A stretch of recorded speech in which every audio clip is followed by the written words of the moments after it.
Number 9. Yeah, I got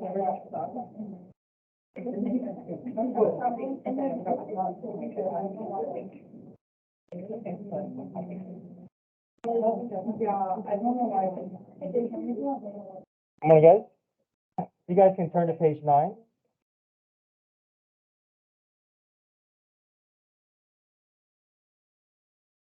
Please.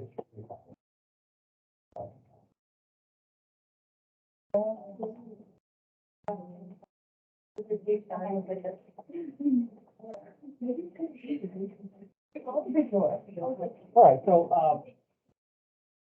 the challenge with these problems is going to be first, well, discovering which method is involved. Is it a power rule extension problem? Is it U substitution, or is it going to be synthetic division, where you have to create a different version of the problem before you can take the antiderivative? So number 2, we said that our U value was 4x squared plus 1. And so I'll work through the problem here.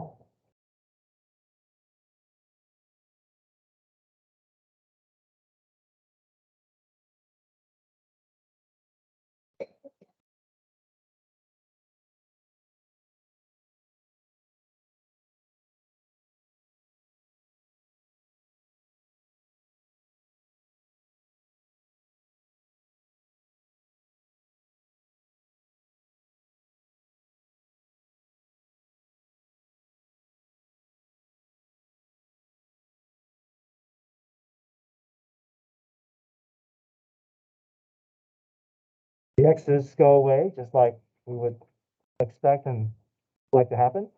The 8 gets pulled out in front.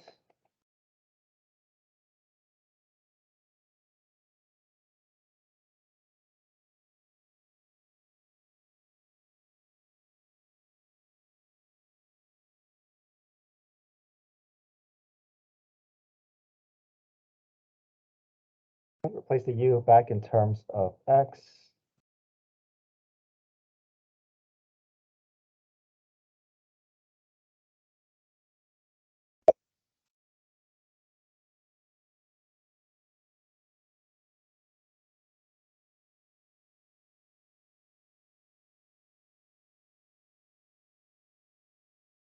All right, number 3. We always want to look at the problem to see, is this able to be expanded? And what do you notice about this problem? There's only one term in the denominator, so we can split it up just like how we did with previous units when we just learned power rule. So we can do this. We can only do this if there's only one term in the denominator. But the nice thing is that now we can see this as two completely independent terms, and we can solve each with whatever rule we decide is appropriate for each term. So 2x over x becomes x, sorry, it becomes 2. 5 over x is its own rule. Okay, so see if we can identify the rules here. The 2 will just become what? 2x. And what do you recognize this as the rule for here? Okay, so you don't have to write it out in this form, but I just want to show you, maybe this will help. Okay, so this is power rule, and this is what? 1 over u, yeah, natural log, right? So there's no need for u substitution because it's simplistic, just that x matches 1 over u du, so we can just jump directly into our rule, natural log of x plus c. So 2 becomes 2x.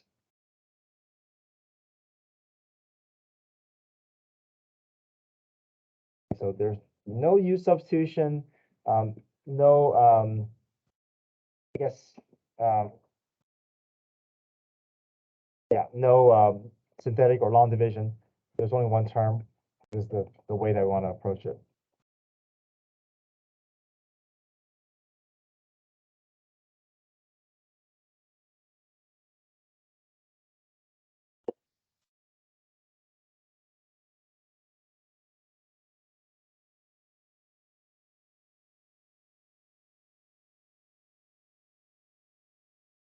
Number 4, x over x plus 1. Now the difference here is that there's more than one term in the denominator. We can't split up like previous terms. And we see that we could go through use substitution. But in this case, there's actually two ways they can solve this. You can either go through use substitution and then change a variable because the degrees won't match and pair up. Or you can also go through synthetic division because the degrees are the same and there's only a linear term in the denominator. So synthetic division is possible if it's only like x plus 1, x plus 2, but then the numerator is either the same degree or a degree that's, any degrees that's higher. So I'm going to go through the key shows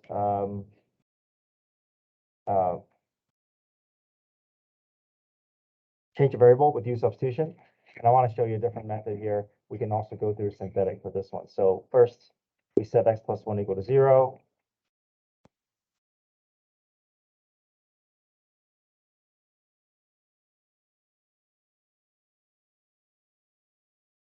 So there's only one term here, right? Just the 1 for x and nothing else after it. So we bring the 1 down, multiply. Nothing to add above, so this comes down. We started off with degree 1. We're going to fall by 1, so we're just going to end up with a constant minus 1, and this is the remainder, right? So this is a very minimal synthetic division because there's not much to it. But it's still able to be done using synthetic. So we now have a new problem. 1 minus 1 over x plus 1.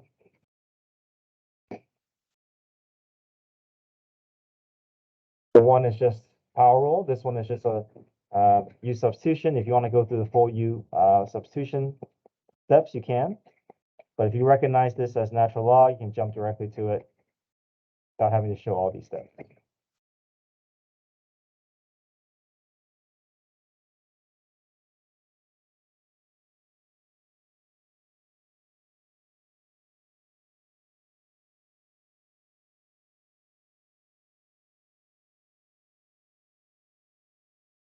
All right, so 1 becomes x. If you're comfortable recognizing this as natural log, you can jump directly to natural log of absolute value of x plus 1 plus c. But just understand that technically, it's all coming from U substitution. But if you understand this process, you don't have to show all this work. You can jump from here to here if you're comfortable.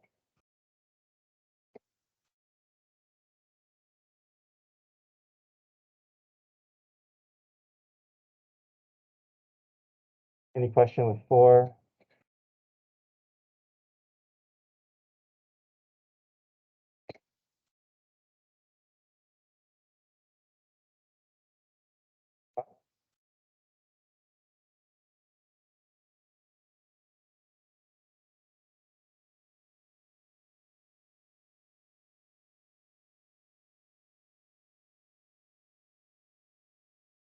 All right, now it's true there's only one term in the denominator, but we really can't do power rule, right? Because there's natural log of x and more complicated than just combining terms together.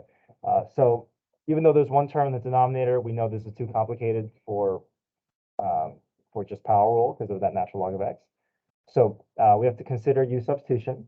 What could be our U value? Yeah, the natural log of x.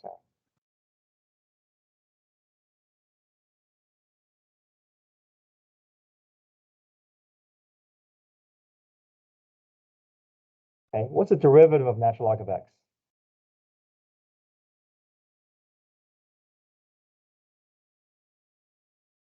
I know this for the quiz. Yeah, U prime over U, right? So 1 over x. Now that derivative, 1 over x, we do see an x left over, so that should take care of the derivative that's going to come out of it and eventually wipe out the x's that we need to go away.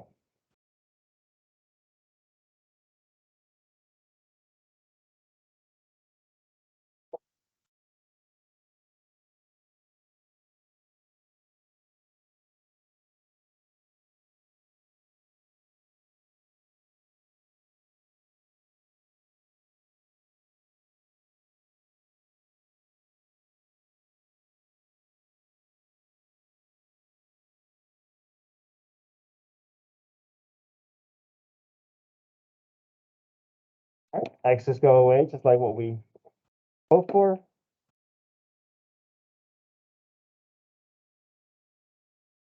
So this is the rule that we recognize. We can use what for this rule, for this term?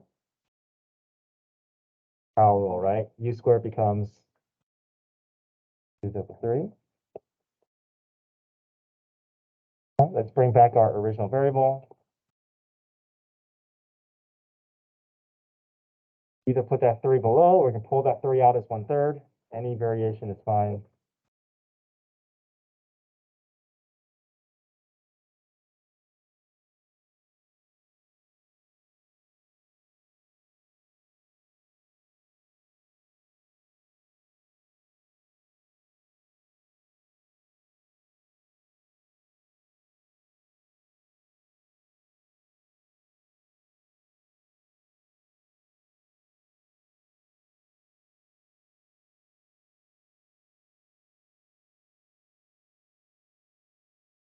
Okay, too many terms in the denominator.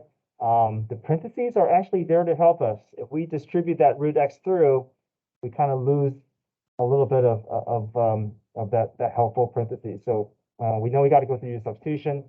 It doesn't fit expansion. It doesn't fit synthetic long division. So it could be our u value. Yeah, 1 plus root x. Yeah. Sorry, I wrote dx twice.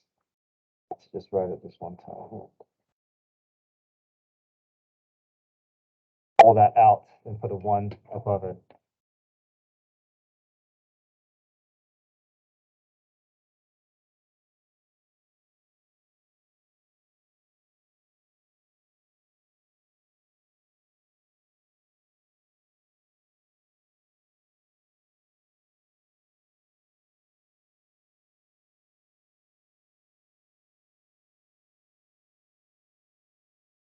And convert it to a rational form so that I can get myself ready for power rule. That's going to be needed for my du dx.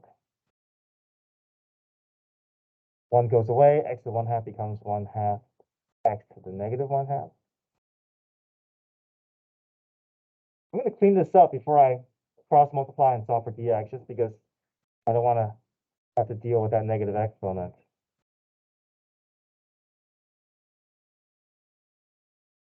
I'm going to convert it back to a radical because I know I'm going to try to match these pairs. Visually, it's easier for me to match if I can just get it to look the same.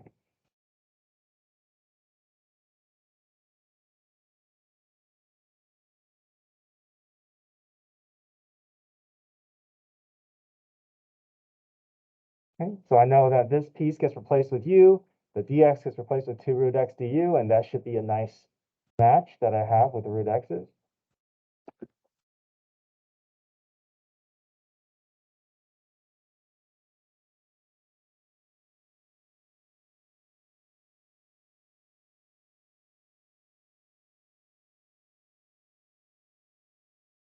Root x's drop out, the 2 gets pulled out in front, and now I have a nice clean rule waiting for me to apply.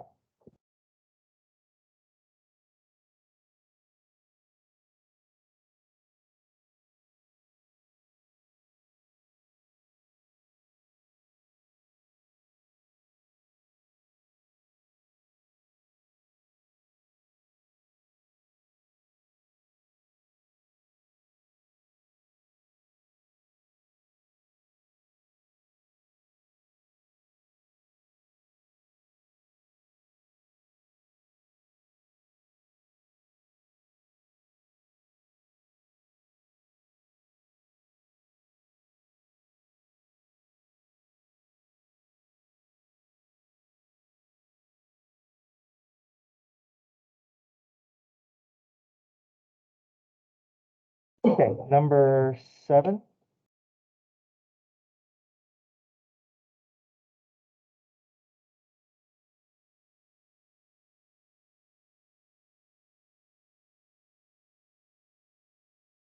Again, the key is on page 14. If you guys are working ahead or if I'm moving too fast, you can always refer to those pages. All right, number 7. We always want to explore power rule expansion. Can I expand this expression here, or separate these fractions. Right, too many terms in the denominator, right? Otherwise, if it was just x, I can just split them up individually and handle them individually. That x minus 3 kind of prevents us from doing it. Is this going to be a u substitution problem? Degree is not good. If this is a higher degree in the denominator, then we would like to let the u value be let the denominator be the u value. But in this case, can you recognize this as what method is involved in handling this? Yeah, synthetic or long division. On the quiz, I will make it a linear so that you can solve it using long division or synthetic. But I know that most of us prefer synthetic, so I'm going to just show synthetic method. But the key has both methods worked out. But again, when you go through synthetic division, just understand that we don't just leave that answer or leave the results of synthetic division as our answer. Okay, remember that the whole purpose of synthetic division is to produce an easier version of this problem, and then we got to do the calculus. Okay, so when we do synthetic division, there's no calculus involved. It's just rewriting this problem in a different form. So set the denominator equal to 0, solve for x, and that's what you're going to use. We're just placing the leading coefficients, 1 for x squared, -4 for x, 8 for the constant.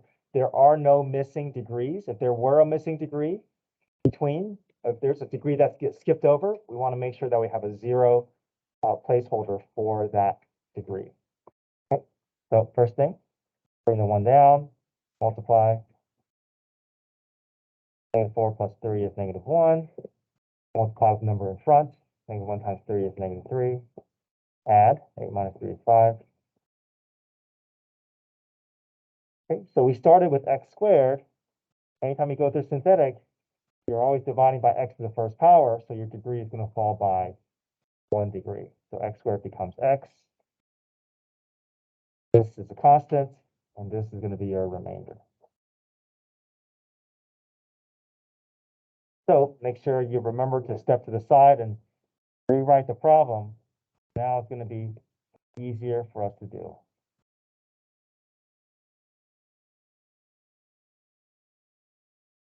So 1x minus 1 plus 5 over x minus 3.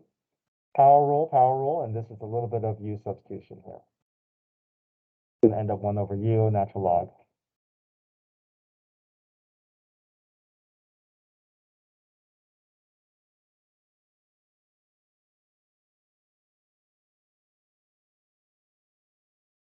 If you recognize this as natural log and u substitution, you can jump directly from here to here without showing all your u substitution steps if you're comfortable. Otherwise,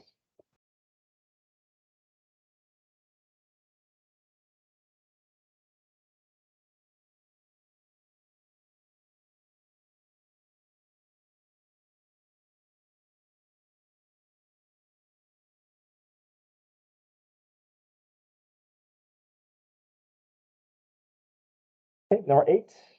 Number 8 is also what? Synthetic, yeah, it has that same setup, right?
Okay, number 9.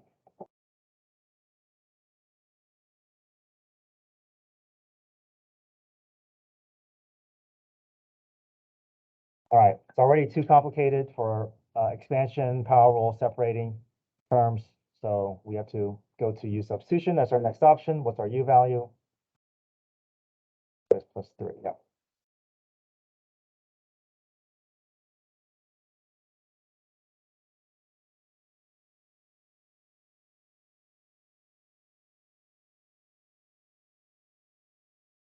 Dx twice again.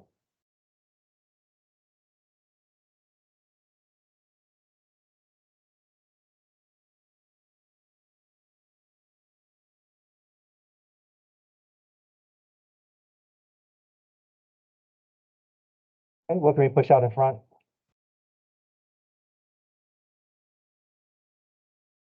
Yeah, and that 2 comes out as a 1/2.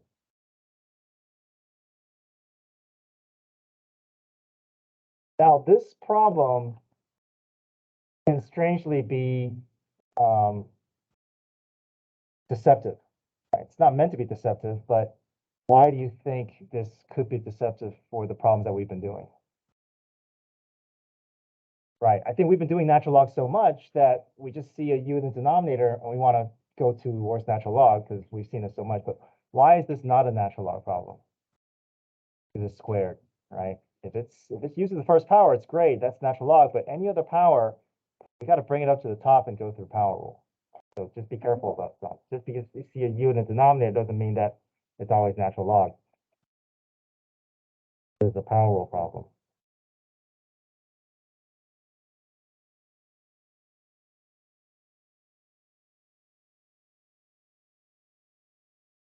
Okay, so now we can apply power rule.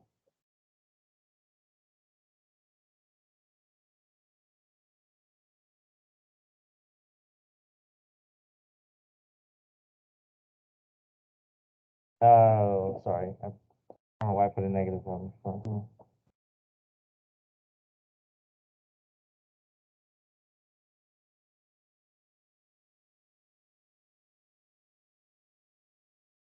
So here's my antiderivative. Here's my answer. I'm just having to clean this up a bit. I'm going to put the negative with the 1/2. I'm going to drop the u to the denominator.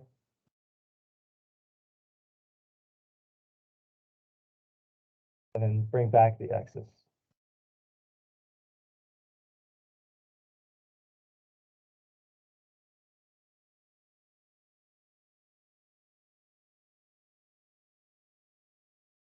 Sorry, I don't know why I put squared there.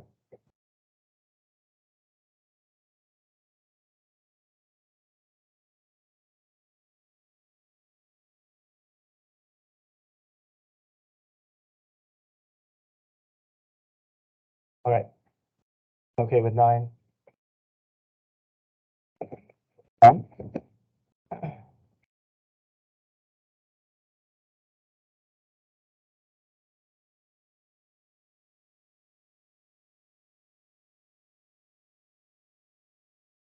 All right.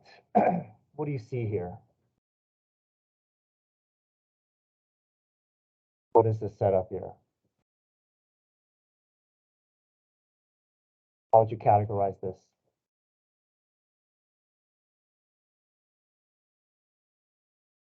Which is what? What do you call these types of functions? Exponential, right? So we want to recognize, first, I want us to be able to recognize what an exponential function looks like.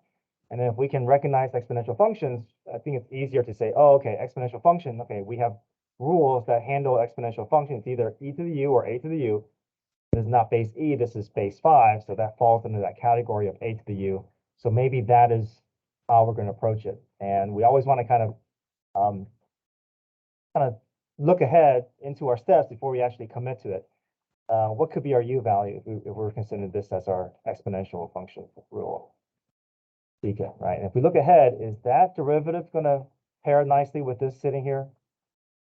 Yes, secant becomes secant tangent. So it's nice to kind of look ahead into our steps ahead before we commit to it. And if we kind of foresee that things will work out, then that could save some time, right? So, okay.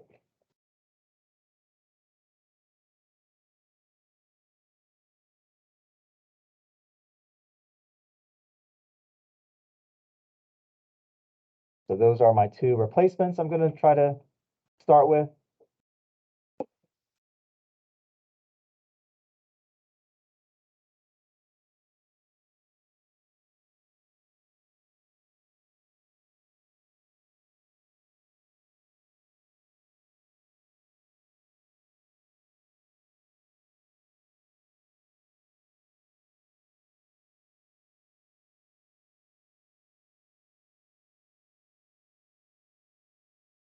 Just like what we suspected. And now we have a nice clean a to the u rule.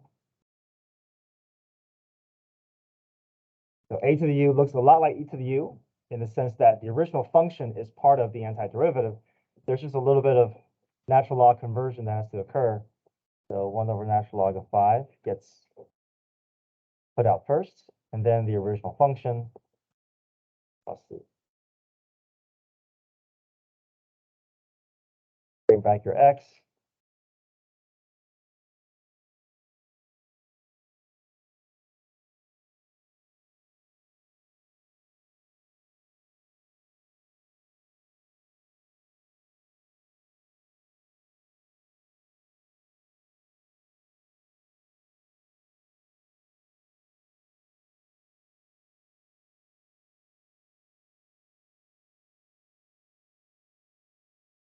Okay, what's different about this 11 and 12? Bounds. But we treat the problem initially like as if there are no bounds, right? Because there's quite a bit of work we got to do before we even reach the bounds. So make sure you don't try to deal with the bounds too early, right? Because the bounds do not apply to what you see in front of us. It's after the antiderivative, then we can use the bounds.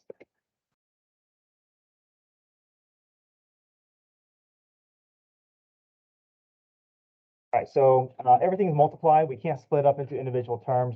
This has got to be a u substitution because this is too messy for any rules that we recognize. What could be our u value?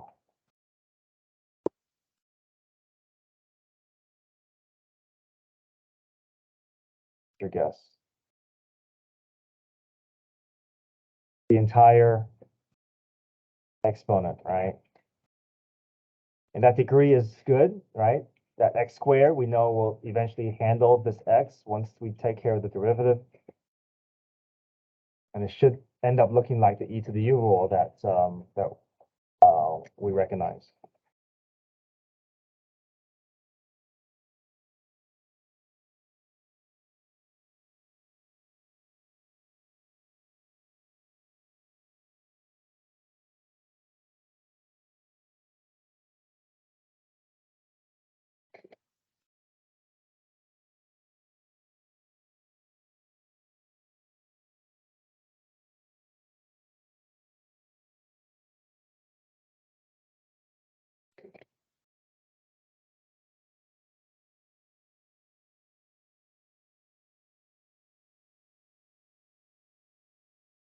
X's go away, the -1 gets pushed out in front.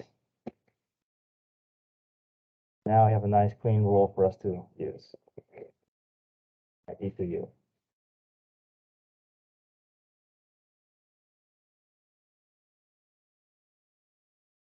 Integral of e to the u is just e to the u. The negative carries along with it.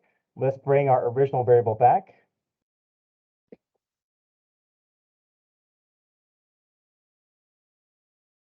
And now we can do what? Bring in the bounds, right? Now we can work the bounds in.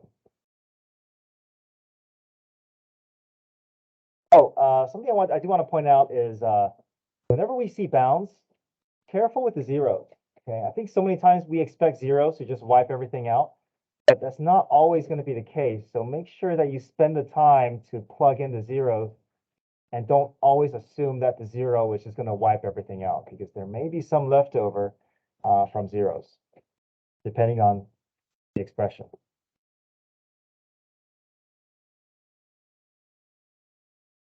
Okay, so upper bound first minus the lower bound.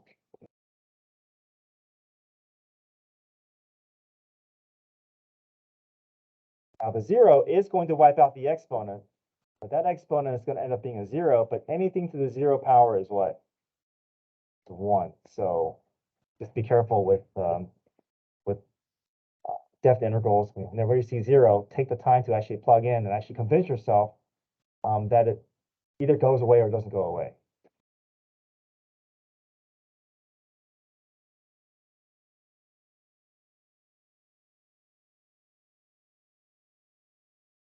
-1/2 times 2 is negative, or -1/2 times 2 is -1. I'm going to bring the e back down to the denominator.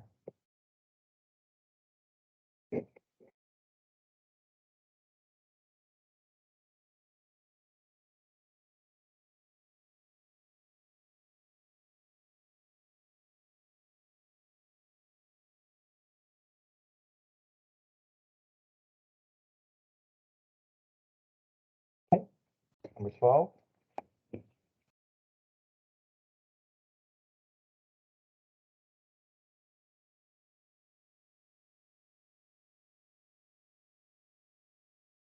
Okay, this should feel a little easier. Same process, right? Ignore the bounds.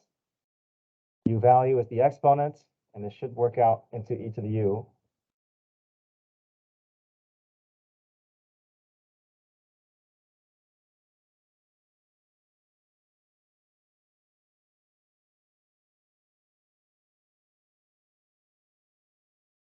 All right, careful though. Du, what's the derivative of 3 minus x? -1. So we got to keep track of that -1 all throughout this until the end of the problem here.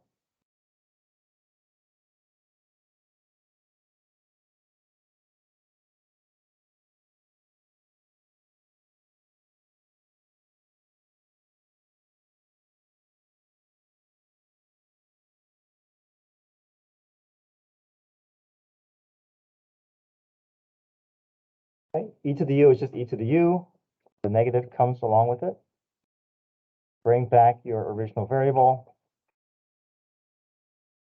Then you can work in the bounds. Okay, upper bound first.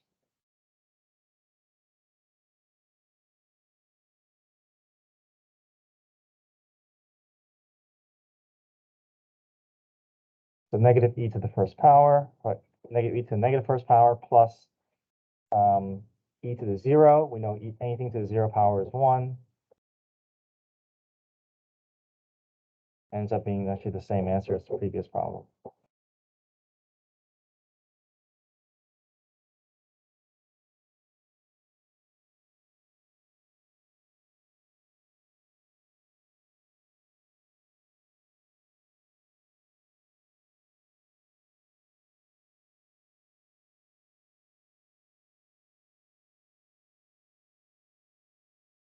Notice how each term is nicely separated by plus or minus. We can actually drop the parentheses and just treat each like an individual problem, right? Anytime you see a plus or minus between terms, they're all that allows us to kind of individualize and separate them. So we just have to recognize the 4 different rules, and these are all of our new trig rules, and they all involve what? Natural log. Yep.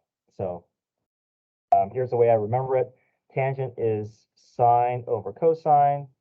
So I know that cosine is going to show up in my natural log for tangent.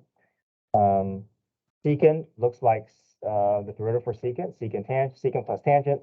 Cosecant is cosecant plus cotangent. Cotangent is cosine over sine. And looking at that denominator, I know what's going to show up in my rule. Okay, so tangent is natural log absolute value of cosine of u. I see the letter C near the beginning of my antiderivative, so that's going to remind me to put a negative in front. Okay. Secant.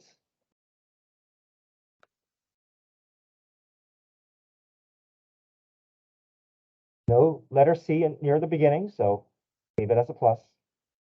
Cotangents. Natural log absolute value of sine. Sorry, all these should be what? Variables should be. I was writing the rule, but everything here is x, so I should have used x.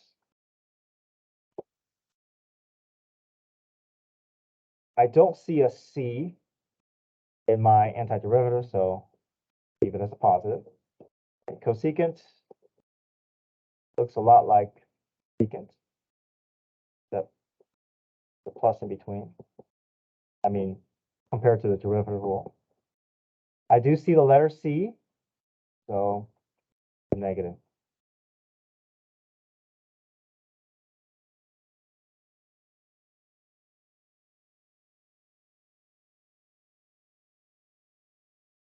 Okay, don't trust the original C's to produce your positive and negative.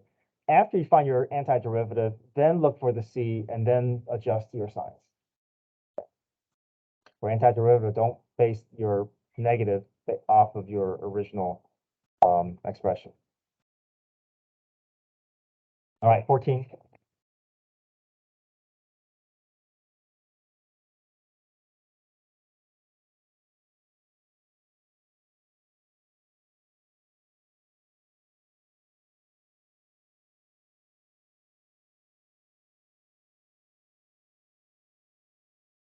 So this is a little messier here. Do you see an exponential function hiding here? Yeah. So what could be our u value here? Yeah, you got to let the entire exponent. Don't pick and choose. If you're using your exponent being the u value, you got to let the entire exponent be the u value. Okay? Because if you pick and choose, then you're creating a rule that doesn't exist. Okay.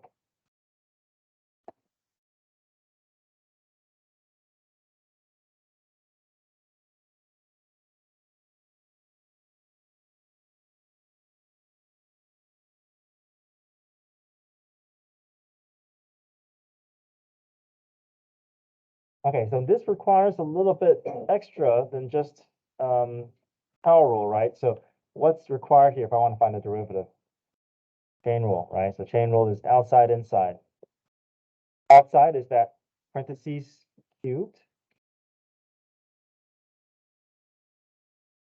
Inside is that 5 minus 2x, and we got to take turns with each derivative, put them next to each other, not inside one another. So 3 brackets squared, 3 parentheses squared. Now that we have the outside taken care of, we now have another space to take care of the inside derivative. 5 minus 2x becomes negative what? 2. Okay. Let's do some cleanup before I cross multiply.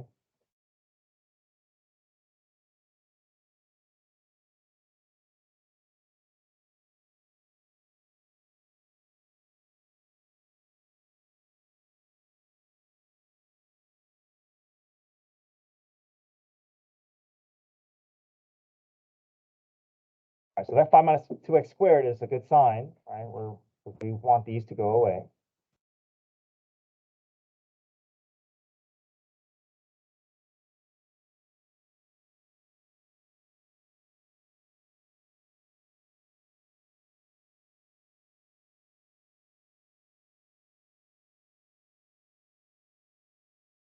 The x's go away nicely. The negative 6 gets pushed out.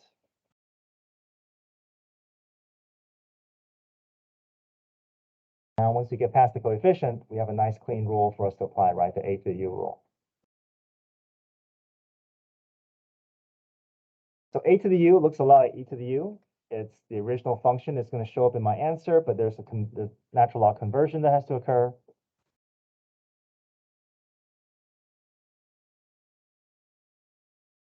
The coefficient looks a little messy, but I can just kind of put it all next to each other.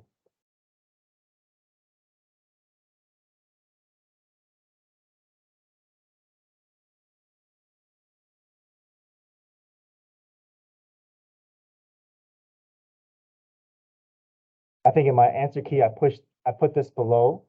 So I find that sometimes it's cleaner to have the coefficient in front, but if you want to put it in the denominator, up to you.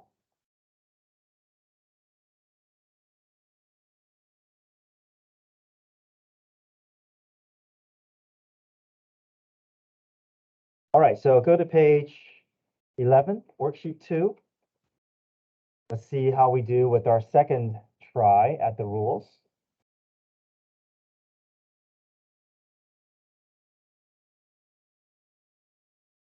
I also want to include 2 other rules that you're going to have to know.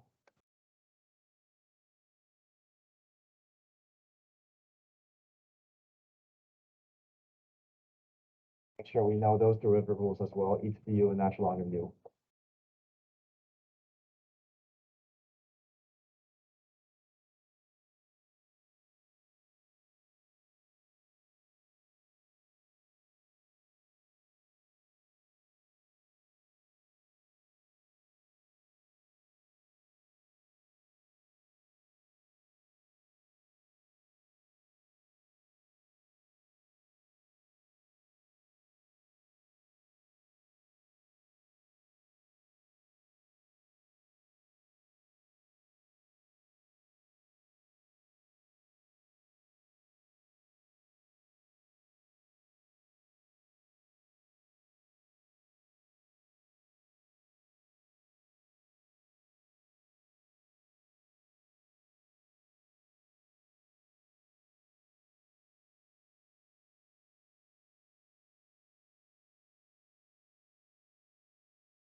All right, so quiz is tomorrow. It'll be 6 problems. So I encourage you guys to work through page 11 and 12 as review. You can skip number 2. Number 2 is long division. I won't have long division on the quiz.